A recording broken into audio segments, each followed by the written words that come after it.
નમસ્કાર દર્શક મિત્રો, સ્વાગત છે તમારું ગુજરાત ખબર ચેનલમાં। ગુજરાતના વિસ્તારોમાં હાલ વાતાવરણમાં પલટો આવ્યો છે। જોકે કેટલાક વિસ્તારોમાં વાદળછાયું વાતાવરણ જોવા મળી રહ્યું છે। એ વચ્ચે ગુજરાત હવામાન વિભાગ તેમજ જાણીતા હવામાન નિષ્ણાત અંબાલાલ પટેલ દ્વારા ભર ઉનાળે ગુજરાતના વિસ્તારોમાં કમોસમી વરસાદ વરસવાને લઈને આગાહી કરવામાં આવી છે।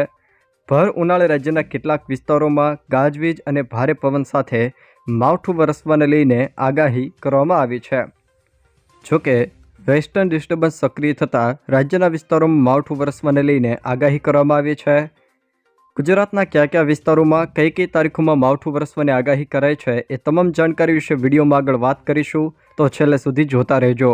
તે પહેલાં તમે અમારી ચેનલમાં નવા છો તો ચેનલને સબસ્ક્રાઈબ કરી લેજો, જેથી મારા આવનારા તમામ વિડીયોની જાણકારી તમારા સુધી પહોંચી શકે। વેસ્ટર્ન ડિસ્ટર્બન્સ સક્રિય થતાં ગુજરાતના વિસ્તારોમાં હવામાન ખાતા દ્વારા માવઠું વરસવાને લઈને આગાહી કરવામાં આવી છે। જેમાં 30 તારીખે કચ્છ, બનાસકાંઠા, પાટણ, મહેસાણા, સાબરકાંઠા, અરવલ્લી, મહીસાગર અને દાહોદ આ જિલ્લાના કેટલાક છૂટાછવાયા સ્થળોએ ગાજવીજ સાથે હળવોથી મધ્યમ વરસાદ વરસવાને લઈને આગાહી કરાઈ છે। તો 2 તારીખના રોજ કચ્છ, બનાસકાંઠા, પાટણ, મહેસાણા, નર્મદા, તાપી અને ડાંગ આ જિલ્લાના કેટલાક છૂટાછવાયા વિસ્તારોમાં પણ હળવોથી મધ્યમ વરસાદ વરસવાને લઈને હવામાન ખાતા દ્વારા આગાહી કરાઈ છે। જ્યારે 3 એપ્રિલે કચ્છ, બનાસકાંઠા, પાટણ અને મહેસાણા આ જિલ્લાના કેટલાક છૂટાછવાયા સ્થળોમાં પણ ગાજવીજ સાથે હળવોથી મધ્યમ વરસાદ વરસવાને લઈને આગાહી કરવામાં આવી છે। તે સિવાય મિત્રો વાત કરવામાં આવે તો જાણીતા હવામાન નિષ્ણાત અંબાલાલ પટેલ દ્વારા પણ માવઠું વરસવાને લઈને અને ગુજરાતના હવામાનમાં પલટો આવવાને લઈને મહત્વની આગાહી કરાઈ છે। તેમણે કહ્યું છે કે દેશના ઉત્તરીય ભાગોમાં એક પછી એક મજબૂત પશ્ચિમી વિક્ષેપ એટલે કે વેસ્ટર્ન ડિસ્ટર્બન્સ સક્રિય થવા જઈ રહ્યા છે।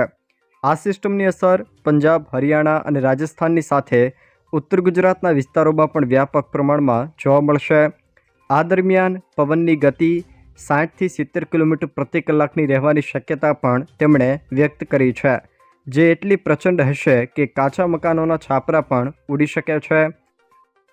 જોકે આ આગાહી મુજબ ખાસ કરીને બનાસકાંઠા, સાબરકાંઠા, અરવલ્લી અને પંચમહાલ સહિતના ઉત્તર ગુજરાતના ભાગોમાં મજબૂત વેધર સિસ્ટમ સર્જાશે, જેના કારણે વીજળીના કડાકા ભડાકા સાથે કમોસમી વરસાદ પડી શકે છે। જોકે મધ્ય ગુજરાતના વિસ્તારોમાં પણ પશ્ચિમી વિક્ષેપની સીધી અસર જોવા મળશે। અંબાલાલ પટેલે વધુમાં જણાવ્યું છે કે 3 એપ્રિલે આ સિસ્ટમ વધુ મજબૂત બની ગુજરાત તરફ આગળ વધશે।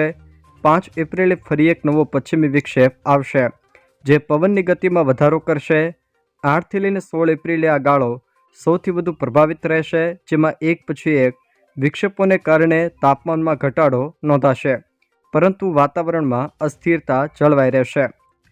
જો દર્શક મિત્રો આ વિડીયો તમને પસંદ આવ્યો હોય તો વિડીયોને લાઇક કરો, તમારા મિત્રો સાથે શેર કરો અને જો તમે અમારી ચેનલમાં નવા હોવ તો ચેનલને સબસ્ક્રાઈબ જરૂર કરજો, જેથી મારા આવનારા તમામ વિડીયોની જાણકારી તમારા સુધી પહોંચી શકે।